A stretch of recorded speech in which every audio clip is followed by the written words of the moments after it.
जय श्री राम। राधे राधे दोस्तों, जय माता दी। आइए आपको हम बताएं कि सुंदरकांड ये नाम क्यों पड़ा। रामायण में सुंदरकांड, ये जो सुंदर कांड है ये सोपान है। कांड भी बोलते हैं, रामायण के इस सातों सोपानों को कांड भी कहा जाता है। तो सुंदरकांड ये नाम क्यों पड़ा, कितने लोगों को पता है? जानते हैं हम इस चौथी नवरात्रि में ऐसी कई चीज़ें हम जानेंगे।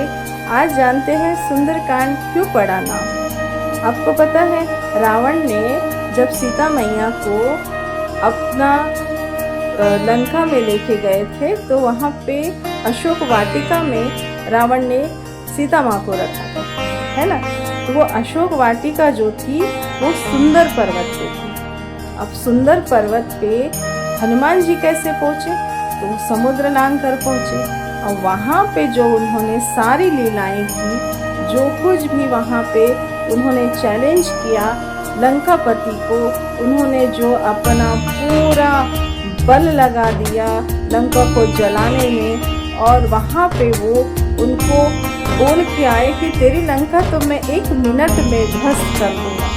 पर श्री राम जी का ये हक बनता है कि अपनी पत्नी सीता को वो लेके जाए और उसको दंड दे, जिन्होंने ये गंदा कार्य किया है उनके पत्नी को यहाँ लेके आए। वरना तो हनुमान जी के एक हुंकार मात्र से ही लंका पूरी विध्वंस हो जाती थी। इतने पराक्रमी, इतने बलिष्ठ महाबली हनुमान जी है।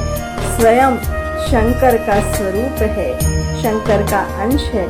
तो ये सारी जो वार्तालाप थी, जो ये सब हुआ वहाँ पे, जो सीनरीज हुई, ये जो सिनारियो हुआ वहाँ पे, ये सब सुंदर पर्वत के ऊपर हुआ। ये जो पूर्ण जो हम देखते हैं सोपान में कि महाबली हनुमान जी ने कैसे समुद्र को लांघा, किस तरीके से वो माता से मिले, विभीषण से उनकी बातें, उसके बाद में लंकापति रावण से सामना, और जब अशोक वाटिका में उन्होंने सारे वन को भूख लगने की वजह से जो माता के आज्ञा के बाद उन्होंने जो वन का हाल किया, वो अशोक वाटिका का जो हाल किया, खा पी के पूरा विध्वंस कर डाला वहाँ पे।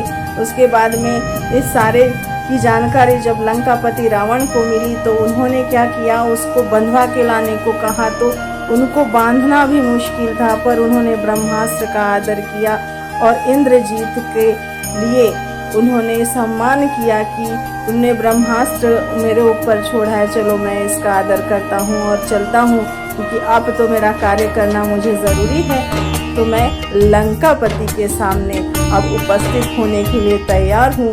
उसकी लंका को इस तरीके से पूरा विध्वंस करने के बाद और भी जो मैं इसको जलाऊंगा, तो ये प्लानिंग थी उनकी, ये सारे कार्य थे उनके जो उन्होंने बखूबी निभाए।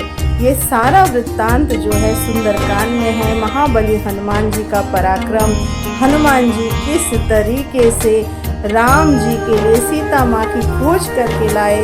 उसके बाद में जामवंत जी और जो अंगद थे, जामवंत के साथ में जो सुग्रीव ने जो सेनाओं को भेजा था माता सीता की खोज में, उन सभी का जो आदर सम्मान किया है, विभीषण का जो सम्मान किया है, ये सारा वृत्तांत ये सुंदरकांड में आता है। तो ये सारे कार्य हुए हैं उस सुंदर पर्वत पर, इसीलिए इसका नाम रखा गया सुंदरकांड। समझे दोस्तों? तो सुंदरकांड में ज़्यादा से ज़्यादा जो है पराक्रम क्या होता है। हम अगर हमारी आंतरिक शक्तियों को भूल गए हैं तो उसकी जागृति हम कैसे कर सकते हैं।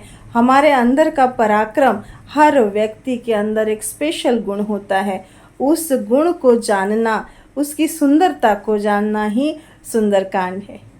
हमारे अंदर की पराक्रम को उजागर करना, हमें कैसे जीना चाहिए, इस जीवन में किस तरीके से आने वाले संकटों का सामना करना चाहिए और उसके ऊपर चले जाना चाहिए, ना कि उसी चीज़ को लेके बैठे रहना चाहिए।